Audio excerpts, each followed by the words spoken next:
Hey y'all, welcome back to the ranch. I'm Jared Paul, and today we have to do a little bit of work on my black locust tree that decided to take a flying leap off of its railing. And I know what you're going to say, Jared Paul, we've come across this since the beginning of you putting trees on top of the railing. But in my defense, I haven't had any casualties in a while, and the black locust has grown a ginormous canopy, and it happened to be one of the very few pots that is not terracotta. So it is my fault, but I'm giving my reasoning at least. So, big plastic terracotta colored pot. Between that and the large canopy of the black locust and some strong winds coming in with the early autumn, there's been a serious weather shift. So anyways, it took a dive off. The pot did not break. The root ball looked intact, but there are a couple of the main branches that have taken a break, a pounding. So we're gonna have to take a look at it after we get those removed and see if I'll see what we can do with it. We don't want to take everything off going into, a dormant season. So that's what's coming up on today's episode of Jarhead Bonsai.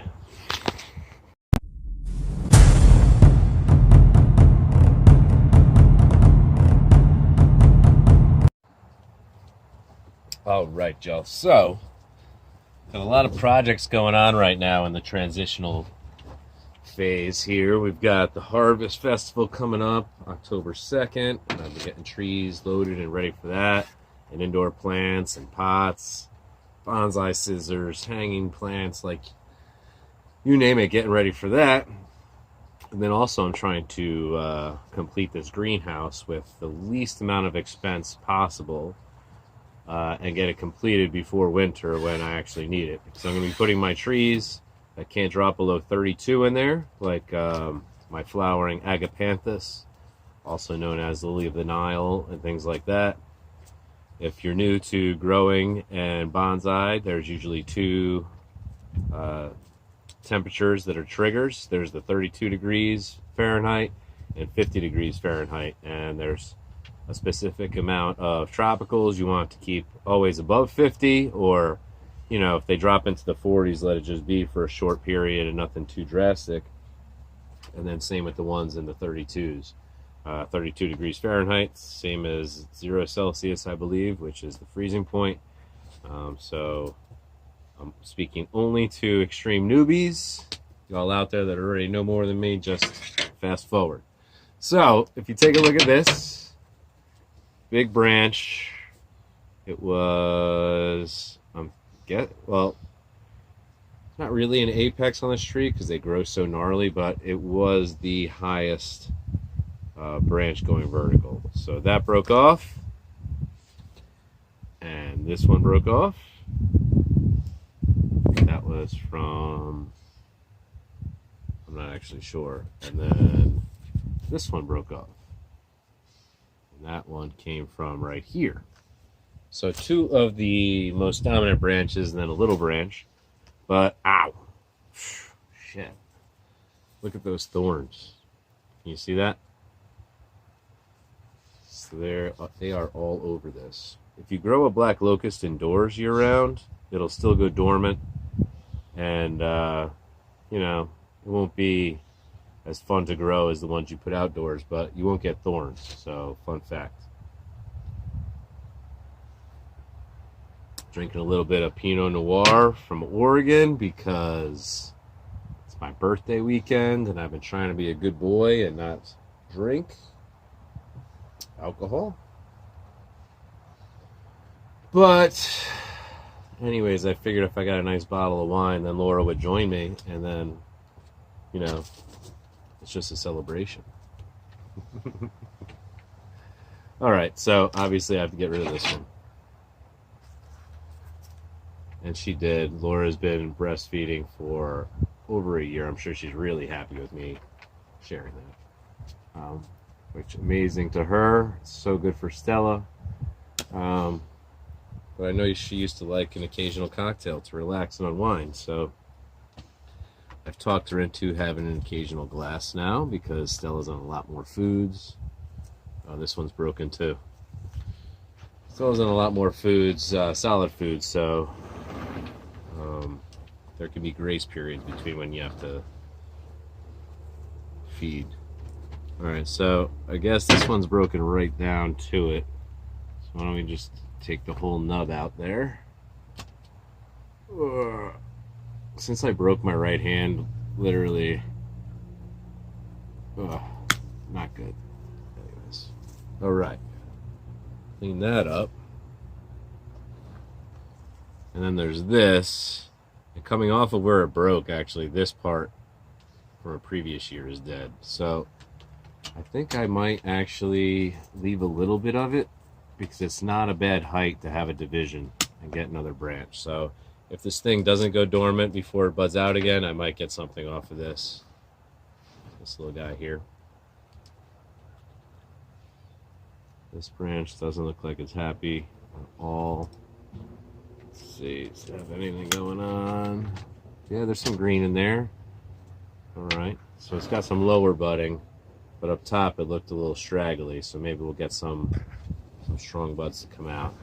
This lower branch, I'm going to leave it for now since we lost so much of the top growth, but normally I would remove it because it's really low and the bottom part of the trunk is wider and it tapers in nicely, and that's really what you're trying to avoid by having too many branches in one section, or when you're letting them go or deciding which to keep down below. Alright, so now I've got these two horrific branches crossing each other. This is almost a time where somebody who wired would have a real fun time. I'm not necessarily against wiring, I just haven't done it. I also don't want to prune hard, but you see this thing is in rough shape as far as balance goes.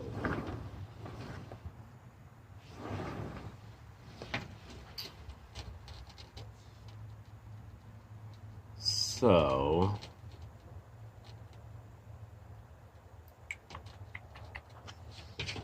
why don't we just do this? We'll take it down a reasonable amount. Leave some foliage, leave some buds everywhere.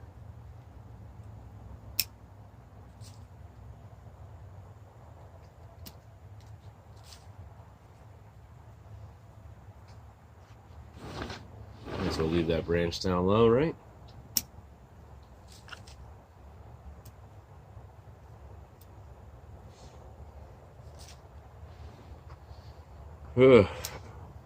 Well,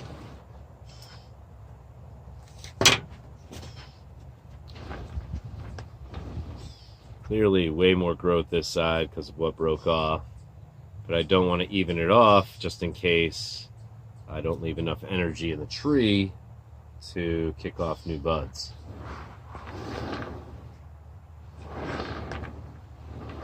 Alright, so I'm going to put this down and in the shade for a few days, and then during the night I might even bring it in just to protect it in case it drops down into the 40 degrees Fahrenheit, and hopefully we get it kicking off again. So I'm going to show y'all the other black locusts that did not fall, and you'll see what I'm talking about, how they look full. Alright, so we are mid-afternoon here, so there's not that much sun, but maybe we can adjust. So you see this is my black locust forest. Getting some crazy trunks, twists and turns in there. Everything seems to be happy. And that's how much they fill out, though. I pruned these twice this summer, from spring through summer, and could do a third now. But if they haven't fallen, I'm going to leave them. Then this one, so the other guy fell from here. I like to do things in balance. So coming off the corner with the Italian fig, I had black locust, black locust, black locust. And you see how tall and crazy these get, and I think they just look amazing. And right now I'm growing so many seedlings still, working on 4 years, going on 5.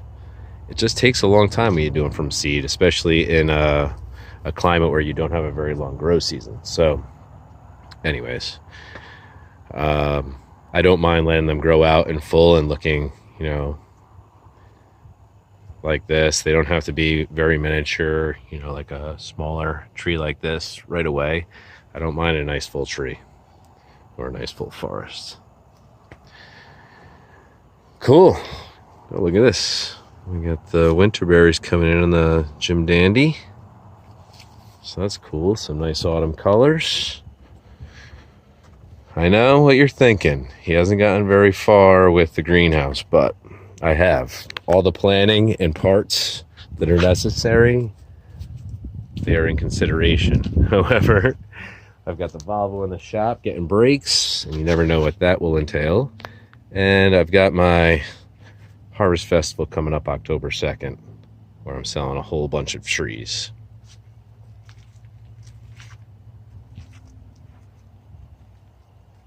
So, once that's completed, I might be more inclined to just go to the store and get the pieces of ridged plastic roofing that I've priced out, and I would be totally down with that. But there's no sense in spending unnecessary money ever. I don't care how affluent or well off you are.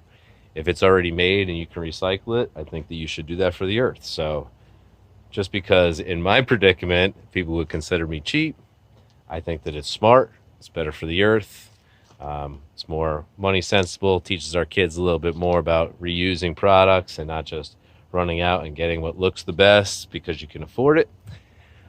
So I'm gonna stop rambling right now. It must be because I haven't had red wine in a while, and now all of a sudden I'm philosophical. So I'm Jared Paul from the ranch, and from my family to yours, cheers.